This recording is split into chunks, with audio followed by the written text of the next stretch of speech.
Capítulo 2. Resisti durante todo o caminho. Uma atitude nova para mim e uma circunstância que reforçava muito a opinião negativa que Bessie e a senhorita Abbott estavam predispostas a ter a meu respeito. O fato é que eu, um tanto fora de controle ou fora de mim, como diriam os franceses, tinha consciência de que a momentânea insubordinação já me expuseram a opiniões fora do comum. E como qualquer outro escravo rebelde, estava decidida, em meu desespero, a ir até as últimas consequências. Segure os braços dela, senhorita Abbott. Esta mais parece uma gata selvagem. Que vergonha! Exclamou a criada. Que conduta mais indecorosa, senhorita Eyre. Bater num jovem cavalheiro, o filho de sua benfeitora. O seu jovem senhor. Senhor, desde quando ele é meu senhor? Por acaso sou uma criada? Não, a senhorita é menos que uma criada, pois não faz nada para ganhar seu sustento. Muito bem, sente-se aí e vá pensar em sua perversidade. A essa altura, já tinham me levado ao quarto indicado pela senhora Reed e me jogado em cima de um banco. Meu impulso foi saltar dali feito uma mola. Os 2 pares de mãos me seguraram imediatamente. Se não ficar quieta, terá de ser amarrada, disse Bessie. Senhorita Abbott, empreste-me as suas ligas. As minhas ela arrebentaria no mesmo instante. A senhorita Abbott se virou para tirar da perna robusta a liga solicitada.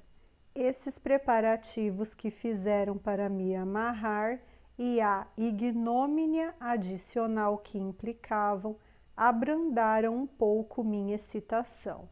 Não precisa tirá-las, exclamei. Vou me aquietar.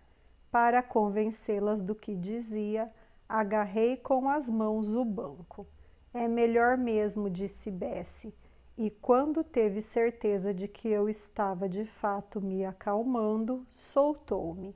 Ela e a senhorita Abbott ficaram ali paradas, de braços cruzados, olhando de modo ameaçador e desconfiado para o meu rosto, como se duvidassem da minha sanidade. Ela nunca fez isso antes, disse Bessie por fim, voltando-se para a criada. Mas sempre teve isso dentro dela, foi a resposta. Já disse várias vezes a madame qual é a minha opinião sobre essa menina, e a madame concordou. É uma coisinha dissimulada. Nunca vi uma menina de sua idade ser tão fingida. Bessie não respondeu, não tardou a se dirigir a mim, porém dizendo: precisa se dar conta, mocinha, de que tem dívidas com a senhora Reed. Ela está recebendo em sua casa. Se a mandasse embora, teria de ir para um orfanato. Eu não tinha nada a dizer ante essas palavras, que não eram novas para mim. Minhas primeiras lembranças da existência incluíam comentários dessa natureza. Palavras de reprovação sobre a minha dependência tinham se tornado uma cantinela vaga e monótona aos meus ouvidos, muito dolorosas e esmagadoras, mas só parcialmente inteligíveis. A senhorita Abbott se somou ao coro. E não devia pensar em si mesma em termos de igualdade com relação às senhoritas Reed e ao senhor Reed, porque a madame gentilmente permite que seja criada com eles. Terão um bocado de dinheiro e a senhorita não terá nenhum. Seu papel é ser humilde e tentar ser agradável para eles. O que lhe dizemos é para seu bem, acrescentou Bessie numa voz amena. Deveria tentar ser útil e agradável, e então talvez encontrasse aqui um lar.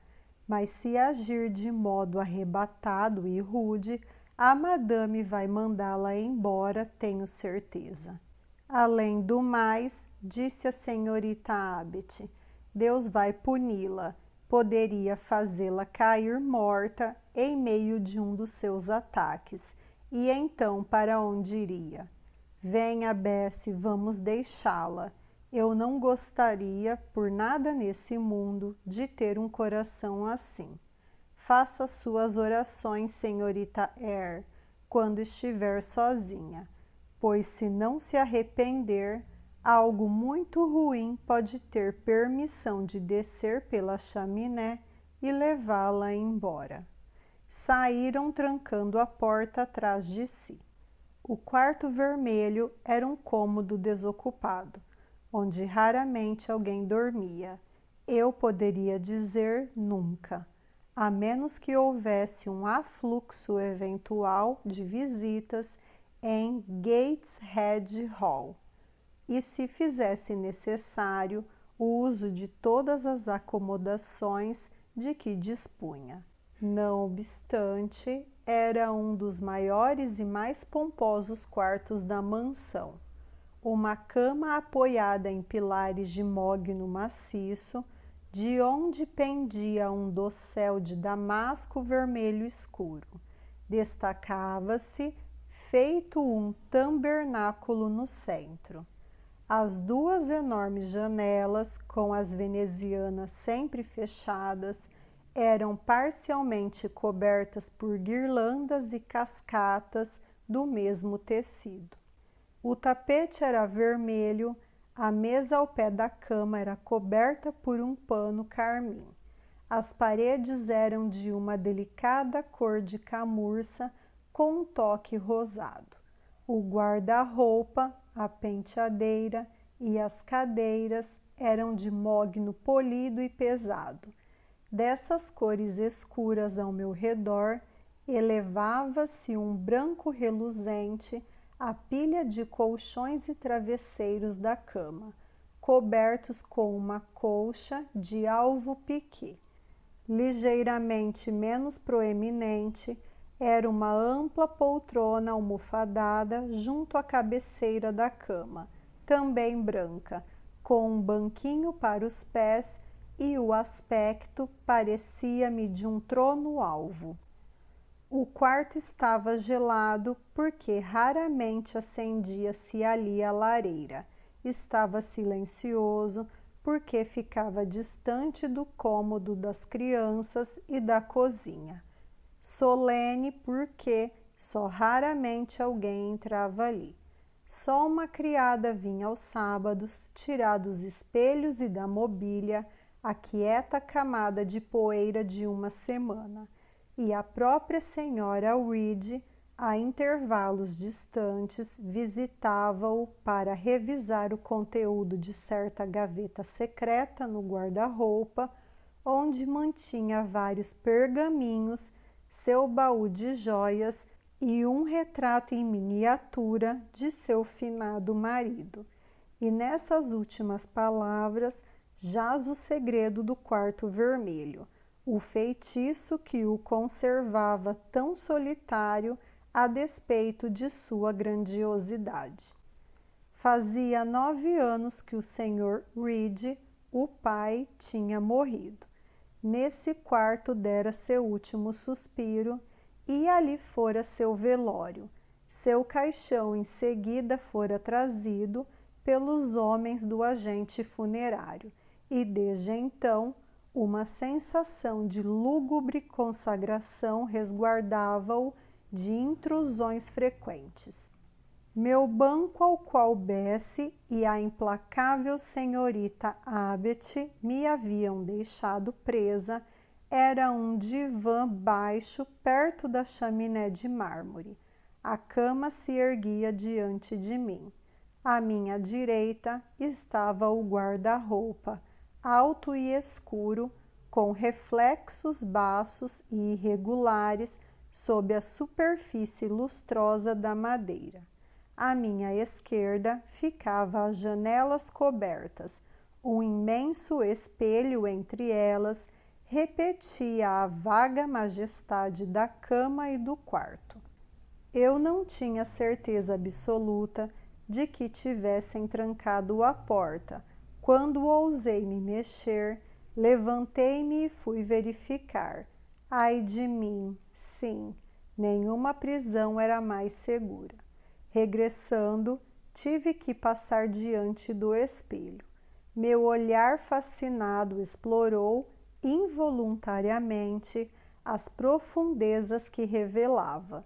Naquele oco visionário, tudo parecia mais frio e mais escuro do que na realidade.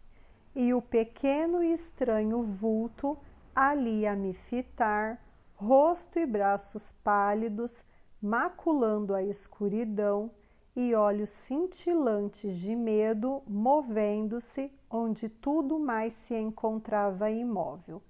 Teve um efeito verdadeiramente sobrenatural. Pensei que era um daqueles pequeninos fantasmas, metade fada, metade duende, que as histórias que Bessie contava à noite retratavam, saindo de solitários vales repletos de fetas nas charnecas e aparecendo diante dos olhos de viajantes tardios. Regressei ao meu banco. A superstição me acompanhava naquele momento, mas não era ainda seu instante de vitória completa. Meu sangue ainda estava quente. O espírito da escrava rebelde ainda se apoderava de mim com um vigor amargo. Tive de conter uma veloz torrente de recordações antes de me retrair no presente soturno. Toda a violenta tirania de John Reed, toda a indiferença orgulhosa de suas irmãs, toda a aversão de sua mãe, toda a parcialidade das criadas, tudo isso se revolveu em minha mente confusa como um depósito escuro num poço barrento. Por que motivo eu estava sempre sofrendo?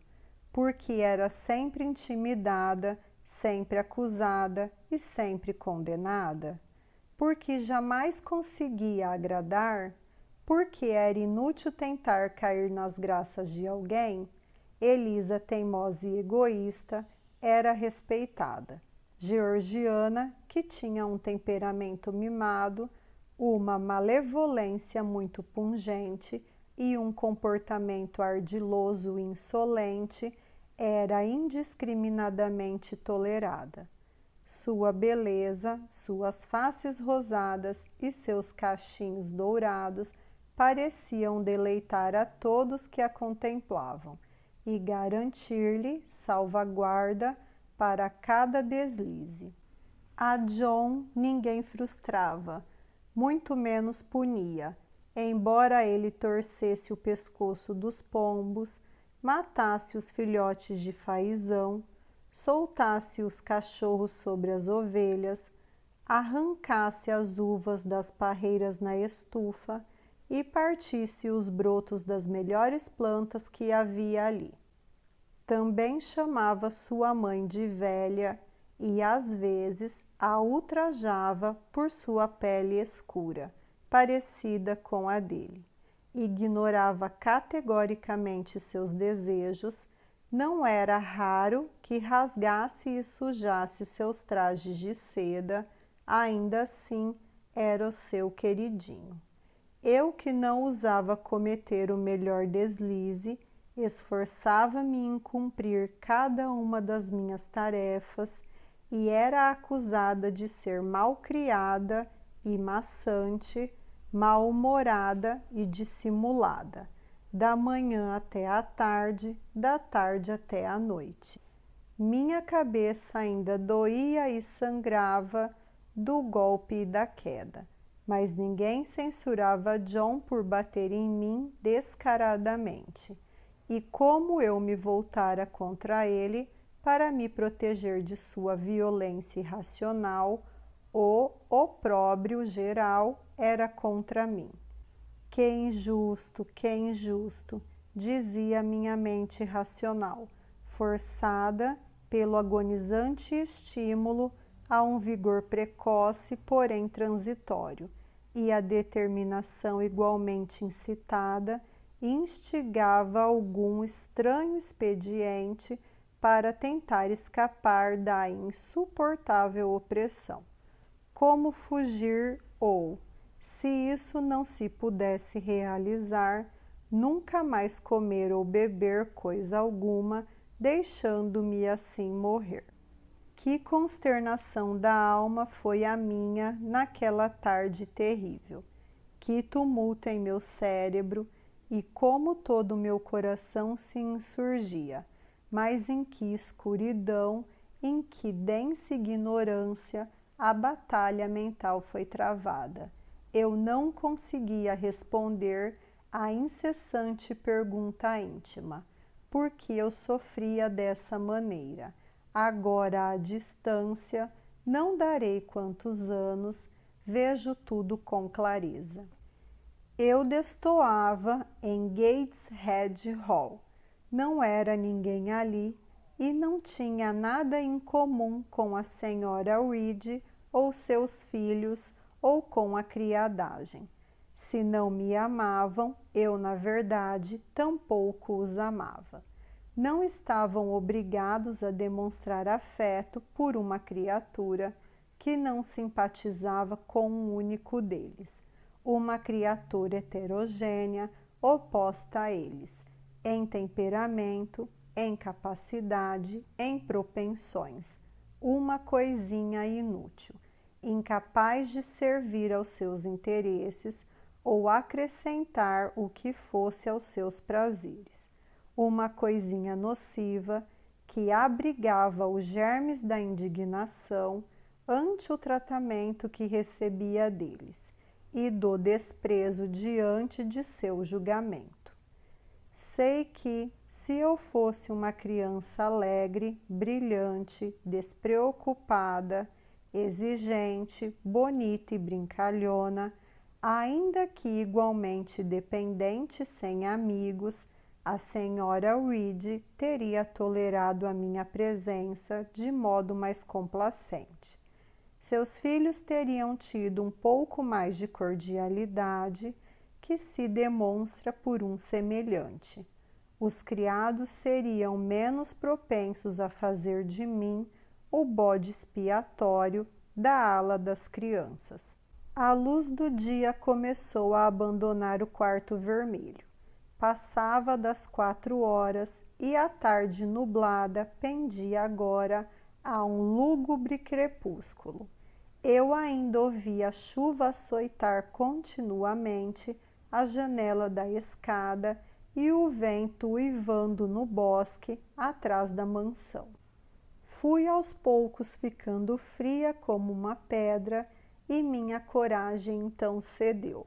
Meu estado de espírito habitual de humilhação, insegurança e desamparada depressão caiu úmido sobre as brasas da minha ira decrescente. Todos diziam que eu era má e talvez eu fosse mesmo, pois não estava justamente pensando em deixar de comer até morrer. Isso com certeza era um crime. E estaria eu pronta para morrer? Ou seria o jazigo sob o coro da igreja de Gateshead uma morada convidativa? Nesse jazigo eu fora informada de que estava enterrado o Sr. Reed. Esse pensamento fez com que eu o evocasse, e me detive nessa evocação com pavor crescente. Não conseguia me lembrar dele, mas sabia que era meu tio, o irmão de minha mãe, que me trouxera quando eu era uma criança órfã para sua casa, e que em seus últimos momentos exigira da senhora Reed a promessa de que ia me criar e cuidar de mim como um dos seus próprios filhos. A senhora Reed provavelmente achava que tinha cumprido essa promessa, e de fato tinha, até onde sua natureza lhe permitia. Mas como poderia gostar de verdade de uma intrusa, alguém que não tinha o seu sangue, nem se unia a ela após a morte do marido, por qualquer traço que fosse? Devia ter sido bastante penoso ver-se atada por uma promessa arrancada à força, a fazer as vezes de mãe a uma criatura estranha que ela não tinha como amar, e ver uma forasteira antipática intrometendo-se permanentemente em seu núcleo familiar. Uma ideia singular me ocorreu. Eu não duvidava, nunca duvidara, que se o Sr. Reed estivesse vivo, ele teria me tratado bem. E agora, sentada ali, olhando para a cama branca e para as paredes sombrias, ocasionalmente dirigindo meu olhar fascinado ao espelho e sua luz mortiça, comecei a me lembrar do que ouvira sobre os mortos, perturbados em seus túmulos pela violação de seus últimos desejos, revisitando a terra para punir aqueles que cometeram perjúrio e vingar os oprimidos, e pensei que o espírito do Sr. Reed, molestado pelas ofensas da filha da sua irmã, poderia deixar sua morada, fosse ela no jazigo da igreja ou no mundo desconhecido daqueles que já se foram, e surgir diante de mim naquele quarto. Enxuguei minhas lágrimas e calei meus soluços, com medo de que o menor sinal de sofrimento profundo pudesse despertar alguma voz sobrenatural para me reconfortar, ou invocar na penumbra um rosto cercado por um halo, curvando-se sobre mim com estranha compaixão. Senti que a ideia reconfortante na teoria seria terrível se concretizada. Com todas as forças tentei reprimi-la, procurei ser firme. Sacudi o cabelo para cima dos olhos, ergui a cabeça e tentei olhar de modo desafiador para o quarto escuro ao meu redor. Nesse momento, uma luz reluziu na parede. Seria, eu me perguntei, um raio da lua penetrando por alguma abertura na veneziana? Não, o luar era imóvel e esse lume se movia enquanto eu observava. Deslizou até o teto e oscilou sobre minha cabeça. Posso agora conjecturar com facilidade que esse fecho de luz era provavelmente o brilho de uma lamparina que alguém levava pelo gramado. Naquele momento, porém, preparada como estava minha mente para o terror, abalados como estavam meus nervos pela agitação, pensei que o raio veloz era um arauto de alguma visão do outro mundo. Meu coração disparou, minha cabeça ferveu. Um som ocupou meus ouvidos e eu o percebi como um bater de asas. Algo parecia próximo de mim, eu estava oprimida, sufocada. A resistência se foi e dei um grito arrebatado e involuntário. Corri para a porta e sacudi a tranca, num esforço desesperado.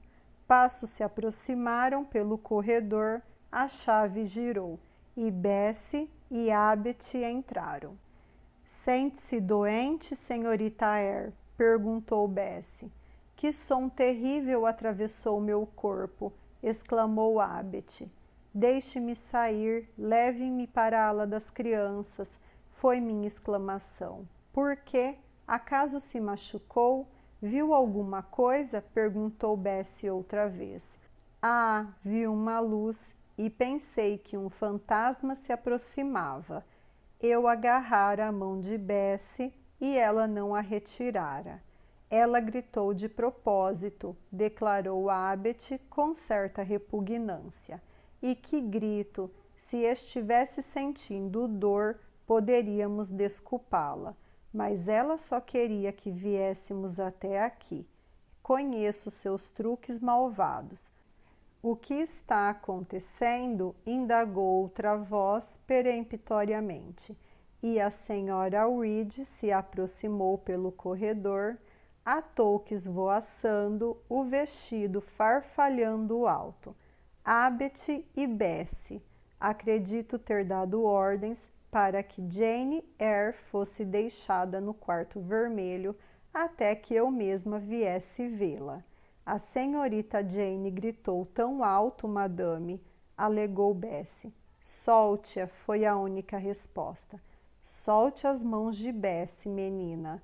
Não vai conseguir sair daqui desse jeito, pode estar certa. Odeio esperteza, particularmente em crianças. É meu dever lhe mostrar que esses truques de nada adiantam. Ficará aqui, agora, 1 hora a mais, e somente se mostrar completa submissão e ficar quieta, virei soltá-la.